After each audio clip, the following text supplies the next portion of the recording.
Okay, Gerald, I know people are probably just tuning in, and you mentioned something about this bank holiday. I think this is very important for people to hear once again, because based on your track record, we really need to take note. Go ahead, please.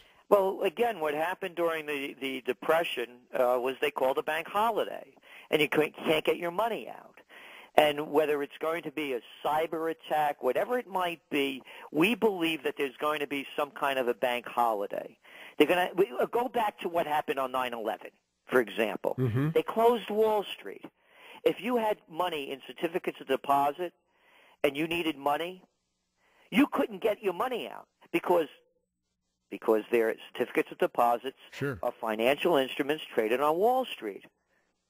So this time we believe if there's a terror strike, a financial crisis, a cyber attack, they're going to close the banks to stop a run on the banks, because the situation is so volatile right now that the system could come down. Okay, so what we're saying to people is make sure you have money on hand, just in the event. That's what I was going to ask you. How can people prepare should there be this type of a situation? Well, I'm going to tell you what happened to me right over here in Kingston, New York, the Key Bank, right around the corner over here. When things were going bad, I tried taking when the collapse of 2008 started to happen, when the Lehman Brothers and all of that started to collapse. I started pulling money out of the banks. You should see the time that I had. I wrote about this in the Trends Journal. I had to bring a witness with me to show the shenanigans of trying to get my money out of there. You know, you thought I was robbing the bank rather than me getting my money out. And they're going to make it really hard for you, guaranteed, because they don't have any money. You look at what the Basel III agreements that they just had overseas. And they've even extended it down to 2019 so banks have enough money to cover what they're loaning out. And then it doesn't mean anything anyway. Okay, so what you're saying then, Gerald, is if this bank holiday would be necessary, because if there were a run on the banks, they wouldn't have the money available to pay everybody to give everybody the money that's due. They don't have it now. There you go. They don't have it now. Every week you look at how many banks are going bust. They don't have it now. The government is fronting for the banks. The banks are borrowing at no interest rates. And they're flooding the world with cheap money. And here's what they're going to say. Oh, don't worry about it. Your money is guaranteed by the FDIC. Mm-hmm. Uh-huh. But you just can't get it out all at once. Just look at America's becoming a third world nation. They're going to do what other third world nations do in times like this, like Argentina or the rest of them. So we're saying to people, be cautious. I don't trust the banks at all, the big banks. You saw what almost happened, how they collapsed, and what kind of panic they went into. So all I'm saying is, for me, I have my money. I've been saying this for years. We've been writing about it. It's in the Trends Journal. Gold. I have 80% of my money in gold, and the rest of it I have scattered between Swiss francs, Swiss. You know, the Swiss are the money cockroaches of the world. So that's what I do. I don't trust any of them. I don't trust Clinton. I don't trust Obama. I don't trust Bush. I don't trust any of them. So for me, and I'm saying, you know, you do it at your own risk. I'm not telling people what to do. Mm-hmm. Matter of fact, the whole last Trends Journal, the summer edition, we wrote about the coming bank holidays that we see that are high probability and what to do to prepare. Okay. And just have money on hand. And people, where should I put it? I mean, come on. You put it in a coffee can, put the coffee can in a paint can. Where's a burglar going to come into your garage and say, oh, there it is, all that junk. There's the money. There it is. You know, come on. Don't be afraid. No, Gerald Celente is our guest on KSFO. Trendsresearch.com is his website, and he's got the Trends Journal. And this is a man who, just name-dropping here, this is a guy who Bill O'Reilly said, quote, a guy that obviously knows his trends, and he's successfully tracked so many of these things over the years. I have to ask you this question, Gerald. I don't mean to sound like a conspiratorialist, but if we had a bank holiday and people were aggressively trying to get their money out of the banks, they would become angry because they couldn't. Do you think this would then be an opportunity for the federal government to declare martial law? The federal government will give any excuse they can to create martial law. They're de facto doing it now anyway. Look at. Hey, you been on an airplane lately? Isn't it wonderful going to the airport and getting, X-rayed? When do they start going, come on. Yeah, look what's going on already. Of course they are. The country is turning into a fascist state. Again, the merger of state and corporate powers. The corporations are taking the multinationals. You look at any industry, name it. The industry you're in, communications.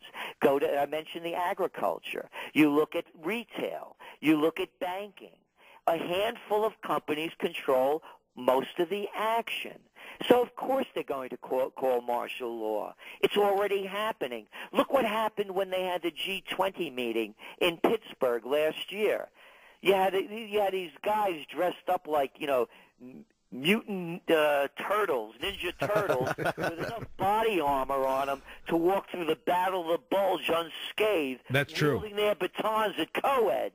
Yeah, black suited suited thugs with automatic weapons. Yeah. And what? The students at the University of Pittsburgh? Yeah, that was an amazing sight. I do recall that. So, of course, they're going to turn it into that. And believe me, it's starting to happen. You see it with the behavior of the police at so many different levels. Again, I'm afraid to go out and have 2 drinks. You think you treat me like a criminal, but then you see these clowns. There was one in the paper this week, a guy who insider trading, IBM guy with that galleon, one of those other groups that are on the criminal indictment for insider trading. Right. So he admits to it. You know what he gets? How about 6 months?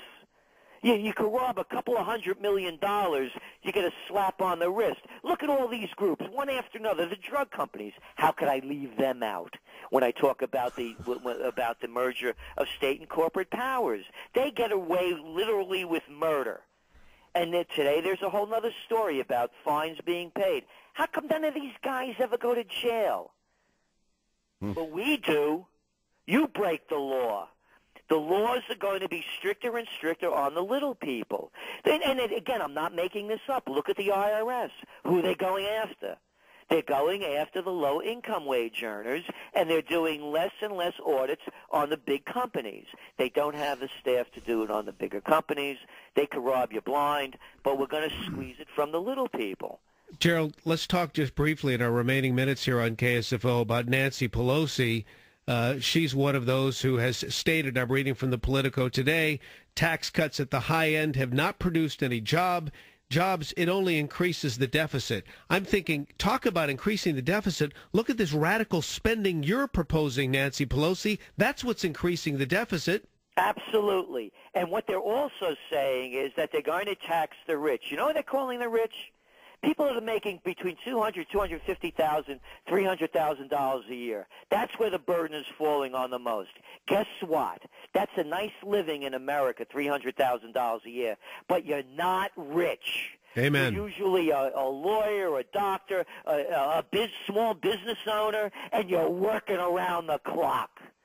How about, let's tax the Buffetts and the Gates. Yeah, you don't need these multi-billionaires. And by the way, let's hit them hard because Warren Buffett even admits it. He's getting taxed at the same rate as the secretary. But here's the Gerald Celente solution.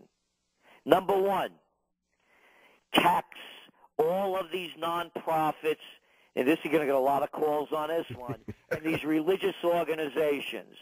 They're pulling in the dough. I mean, look, there's more religious organizations now in the United States than car dealerships. Look at this guy, this Terry Jones, that made all the news down there. The church of what's happening now. Let's tax them. Tax them. Give the people charitable deductions for giving to charitable organizations. We have in New York over here these heads of the museums living in $2 million penthouses. You have all these universities paying these coaches millions of dollars in salary, and the presidents millions of dollars. It's a racket. Tax them all. Do, as Jesus Christ said, render unto Caesar what's Caesar's. Then we'll balance the budget. They're pulling in all this dough, living the fat life, and getting a free ride while they're using all the services. So that's what I say. Tax them all.